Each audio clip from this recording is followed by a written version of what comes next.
Imagine you're the King of England. You've got a crown, castles, courts, and the kind of power where most people have to kneel just to talk to you.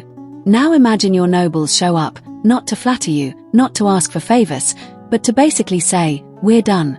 You're signing this." And what you're signing isn't a love letter. It's a list of rules. For you, the king. And here's the truly wild part. You sign it, and then almost immediately you try to cancel it. Like it's a subscription you forgot you started. Today on Royal Idiots, we're talking about Magna Carta. Not just the document, but the chaos and the royal decision-making faceplant that made it necessary. I'm your host, Melissa, and this episode is all about King John of England. The man who managed to unite his enemies, lose crucial wars, squeeze his own country like a lemon, and accidentally help create one of the most famous limits on government power in Western history. So let's set the scene, because Magna Carta doesn't appear out of nowhere. To understand why the barons finally said enough, we need to look at the world King John inherited, the political mess he wandered into, and the personality traits that turned a tense situation into a full-on meltdown. Welcome to early 1200s England, a place where England is important, but not the whole story. The English kings at this time aren't just kings of an island. They're also major landholders across the Channel in France. Think of it like running a business with branches in 2 countries, except the business is medieval territory and the HR department is a bunch of armored men on horses. John is part of the Plantagenet dynasty, and his family is intense. His father is Henry II, a powerhouse ruler who builds up royal administration and spends a lot of his life putting out fires started by his own kids. John's mother is Eleanor of Aquitaine, one of the most influential women of the medieval period, and frankly someone you don't want as an enemy. John also has older brothers who actually look like they were meant for the job. The big names here are Richard the Lionheart, the celebrity Crusader king, and before him, other brothers who die along the way. John grows up in the shadow of these larger-than-life figures, and it shows. There's a nickname that sticks to John early on, Lackland. The idea is that because he's the youngest, he's not expected to inherit much. That nickname is going to age. Well, not like wine. More like milk in the sun. Now, what matters about this period is that kings don't rule alone. They rule through a web of nobles, bishops, sheriffs, and local power brokers.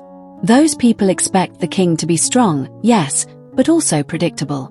Medieval politics runs on favors, traditions, and bargaining. If you start breaking the unwritten rules, the people with castles start having thoughts. Dangerous thoughts. And floating over all of this is a key medieval concept.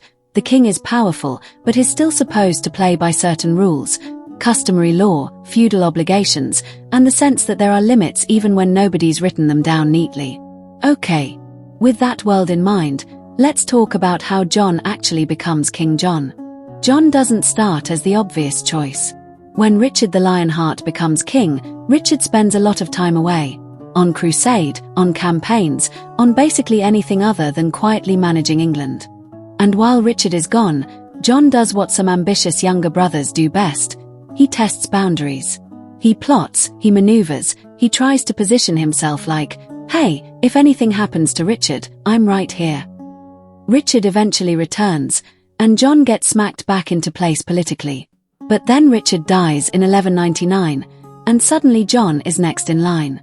Not everybody is thrilled, because there are other claimants, and because John has already demonstrated that loyalty is, for him, more of a seasonal preference than a core value.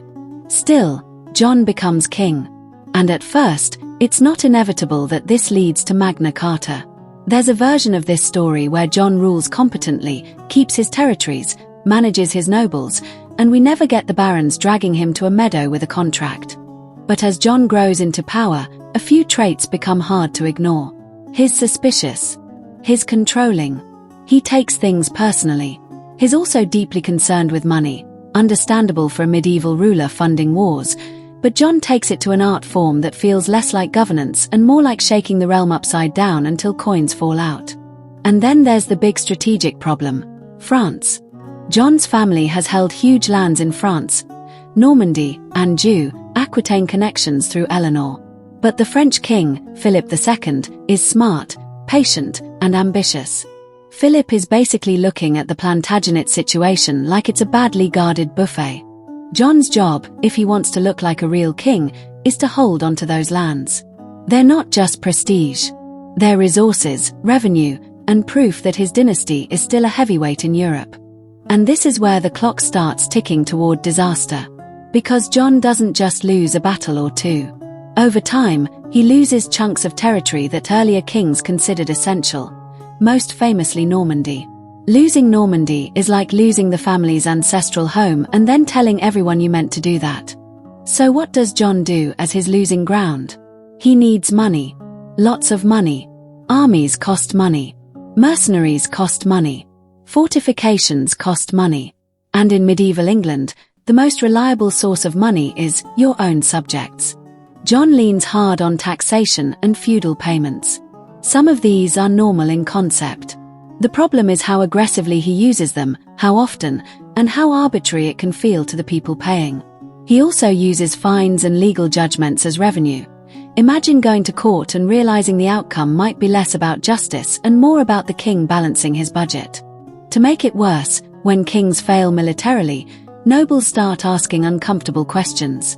Because nobles are supposed to provide service and support, but in return they expect the king to protect the realm and defend the dynasty's interests. If the king keeps losing and still demanding more, the relationship starts to feel not mutual. And that brings us to our core episode ingredient: frustration. Not just average complaining. The kind of frustration where powerful men begin to coordinate. So, yes, this is an episode about Magna Carta. But it's also an episode about what happens when leadership mixes strategic failure with relentless cash grabbing and a habit of making enemies out of everyone in the room. Alright. Segment 3. The defining moment. The royal idiot moment. The choice, or really, series of choices, that pushes the nobility from "we don't like this" to "we are going to force the king to accept legal limits." Here's the setup. John's military efforts are not delivering. His prestige is cracking. His pressure cooking the realm financially. And the barons, the top layer of nobles, are watching their obligations rise while their confidence in him collapses. Instead of taking the smart option, building trust, negotiating reforms, easing off the most punishing financial tactics, John leans into control and extraction. More demands, more penalties, more pressure. And then the barons do something kings hate: they organize. They begin forming a united opposition, and that is the nightmare scenario for a ruler whose authority depends on keeping the elite divided. Now, if you're John, at this point you could try to peel away support, offer credible compromises, and show that you understand the medieval social contract. You know, I'm the king, but I'm not going to treat you like a bottomless wallet.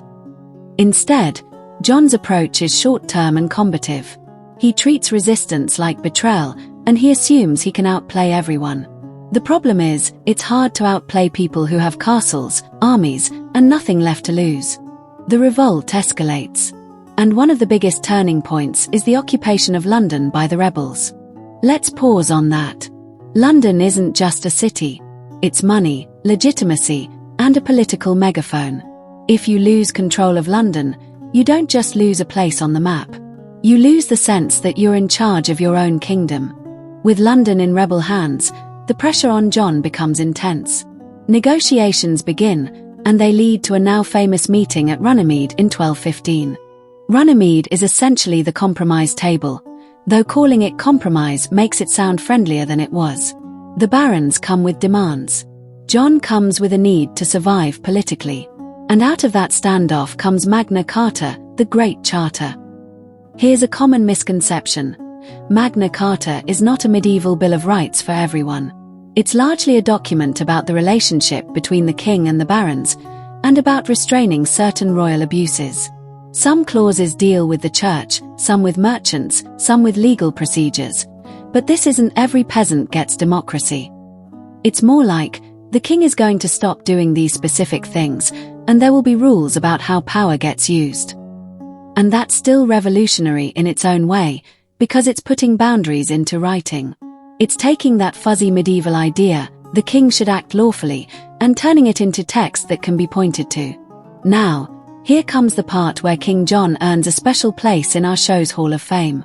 John signs Magna Carta. And then almost immediately, he tries to wriggle out of it. He appeals to the Pope to have it annulled. Which is an incredible move if your goal is to convince your barons you're negotiating in good faith. It's like agreeing to a contract, shaking hands, and then calling your lawyer before the ink dries. This choice is the idiot moment inside the idiot moment. Because the signature could have been a reset, a chance to calm the kingdom, rebuild trust, and live to fight political battles another day. Instead, John decides, effectively, actually, no. I take it back. And the predictable result is that the conflict doesn't end. It explodes. Segment 4. Consequences. Because when you push powerful people into rebellion, then sign a peace deal, then try to cancel the peace deal, you don't get calm. You get civil war. The First Barons' War kicks off. The country is split. Loyalty becomes a moving target. Castles change hands. And as often happens in civil conflicts, the invitation list expands. The rebels look for external support, and suddenly the struggle over John's kingship is tied into larger international politics. This is also where John's reputation takes further damage. A king at war with his own barons is already in a weak position. A king who can't be trusted to keep agreements is worse. It encourages the idea that the only way to deal with him is force. Financially, this is brutal. War costs money, and the normal economic life of the kingdom gets disrupted. Politically, it's destabilizing. And psychologically, it's corrosive. People begin to imagine England without John, which is a dangerous thought for a monarch. And then, in 1216, John dies. His death doesn't magically erase the conflict, but it changes the calculation. Because his heir, Henry III, is a child. And a child king with advisors can be negotiated with in ways that a stubborn adult king cannot. Here's the irony. After John is gone, Magna Carta doesn't disappear. It's reissued and adapted under the new regime as a tool for stabilizing the kingdom and winning back support. In other words, the thing John tried to undo becomes a key part of moving on from the mess he made. Segment 5. Legacy. Because when people say Magna Carta, they're often not thinking about barons and feudal payments, they're thinking about the long arc of constitutional government. Magna Carta's immediate impact in 1215 is complicated. Some clauses are very specific to that moment. Some get ignored. Some get rewritten. But the larger idea endures: the ruler is not above the law. Over centuries, later generations look back at Magna Carta and treat it like a foundational symbol. English legal tradition draws on it. Parliamentary developments echo its spirit. And eventually, the document becomes part of the intellectual furniture for constitutional thought far beyond England. It becomes a shorthand for due process and lawful governance. The famous lines people love to paraphrase, about justice not being sold, denied, or delayed, feed into a broader story about rights and legal protections. Even though medieval reality is messier than the myth itself is powerful. So John's legacy is strange. He's remembered as a weak or malicious king in many narratives, sometimes exaggerated, sometimes not, and yet his failures and his overreach help give birth to a political tradition that eventually limits kings like him. Which brings us to the royal idiot verdict. The moment where we stop being polite and do what the barons did. We judge. On our royal idiot scale, strategic genius, competent but flawed, questionable judgment, royal disaster, legendary idiot. Where does King John land? I'm giving King John royal disaster. Here's why. This isn't one accidental mistake. It's a pattern. He loses crucial territories, then tries to pay for fixing that by squeezing the kingdom. He alienates the people he needs most. He allows a united opposition to form, loses London, and gets forced into signing a charter limiting his own power. And then, the cherry on top, he signs Magna Carta and immediately tries to reverse it, turning a possible political off-ramp into civil war. That's not just bad luck. That's unforced error stacked on unforced error. Does he accidentally contribute to a huge constitutional legacy? Yes. Does that mean he was playing four-dimensional chess? No. John doesn't get credit for stumbling into history's most famous forced signature. And that's our episode. How a desperate king, furious nobles, and a document nobody trusted at first turned into one of the most enduring political symbols in the world. Next time on Royal Idiots, we'll explore the reign of Caligula, the Roman emperor who tried to make his horse a senator. If you enjoyed this episode, follow the podcast and share it with a fellow history fan. And if you ever feel like you're having a bad day at work, just remember, at least you didn't get your own nobility to force you into signing a contract you tried to cancel immediately.